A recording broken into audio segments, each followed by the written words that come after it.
Russia has announced sweeping changes to its armed forces after months of setbacks on the battlefield in Ukraine.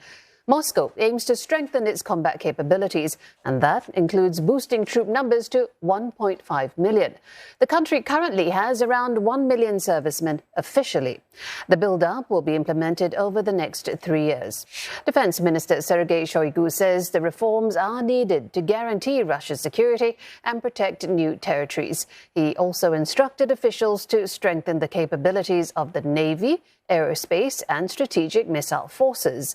The Defense Ministry has faced a sharp domestic criticism for its defeats and retreats in Ukraine. We go now to Stuart Smith, live from Moscow with more. Stuart, what more do we know about these changes to Russia's armed forces and how they could possibly impact operations in Ukraine?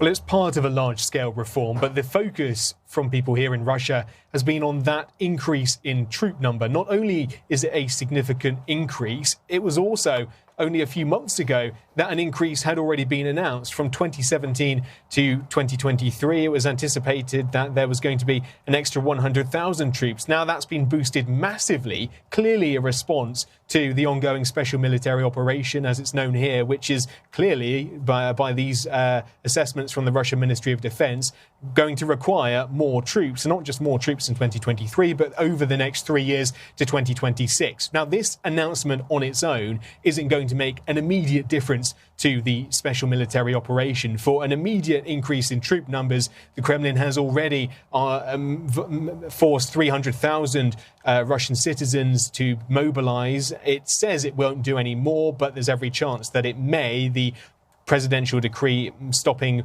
mobilization, the presidential decree that started mobilization has not been rescinded. And so this troop increase is more a sign of what's going on and what the anticipations are at the Ministry of Defense, more than an action to improve the situation now. But we also got other signs only a few months ago when the Russian Ministry of Defense formally announced that it was increasing its budget for the year ahead by 40% more than expected, as well as the security and police services in Russia as well, seemingly expecting both more money needed for the component of the domestic security forces which are active in the newly annexed territories, as well as the potential for domestic unrest here in Russia as well.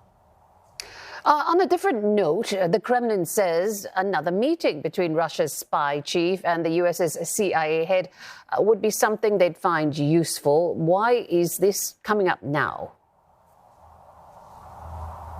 Yeah, well, they met once before in November in Ankara in Turkey, and there they discussed the possibility of US prisoners in Russian custody being released, which ultimately, of course, we did see some outcome with when Brittany Griner was traded in a prisoner swap with a Russian citizen detained in the United States. They also, during that meeting, according to the United States, I should add, talked about the possibility of Russia using nuclear weapons and why that would, by the United States assessment, be a very bad thing. And so it is a rare example of meetings directly between the United States and Russia that do happen, but they're not well publicized, of course, the details of which are not made public, of course, and they are an example of where Russia and the US can talk. We know these back channels exist, but they aren't made use of, at least publicly, very frequently. I mean, the reason why this particular individual from the US point of view, William Burns, is a Russian speaker, and so is in a very good position to be speaking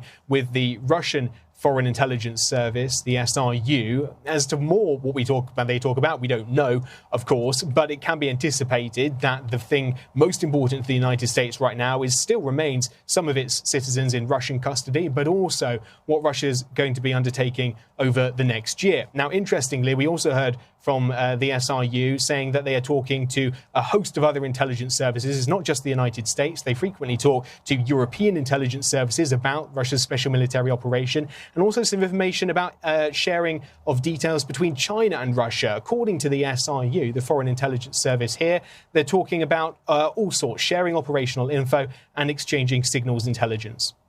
Stuart, thank you. Stuart Smith reporting from Moscow.